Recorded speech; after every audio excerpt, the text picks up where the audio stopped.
It was one of the most popular GPUs of its time, the RTX 2060 Super. Fast forward to 2025, and it's still showing up in listings, builds, and forums. But is it actually still worth buying for budget 1080p gaming today? Let's take a closer look. Performance, value, and how it stacks up in the current GPU landscape. The RTX 2060 Super launched back in mid-2019 as a mid-range upgrade to the original 2060. It comes with 8GB of GDDR6 VRAM, 2,176 CUDA cores, and a 256-bit memory interface, making it a solid performer in its time. But in 2025, you can find it on the used market for around $100 to $130, depending on condition. So, is it still worth that price in 2025? Let's see how it actually performs in games. When it comes to actual gaming, the RTX 2060 Super still holds its ground, especially at 1080p. In esports titles like Valorant, CS2, and Fortnite, you're easily getting over 100 FPS on high settings.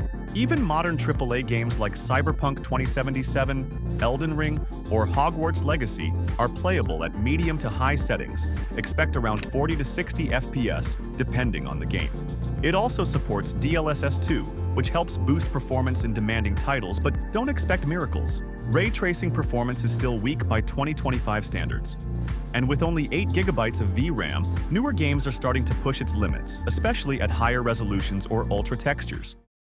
Now, here's where things get interesting, because while the 2060 Super still performs decently, it doesn't exist in a vacuum, and in 2025, the budget GPU market is stacked.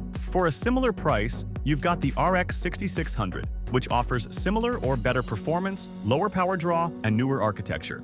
Then there's the RTX 3060 12GB, which gives you more VRAM, slightly better ray tracing, and DLSS 3 support, if you're willing to stretch your budget. Even older cards like the GTX 1080 Ti offer similar raw power, though they lack modern features like DLSS or RT. So unless you're getting the 2060 Super at a really good deal, it's no longer the go-to choice in this price range. So who's it still good for, and who should pass? Let's wrap it up. If you're a budget gamer focused on 1080p esports or upgrading an older system, it still gets the job done, especially if you find it for under $100. But for new builds or better future-proofing, options like the RX 6600 or RTX 3060 make more sense. Thanks for watching. I'll catch you in the next one.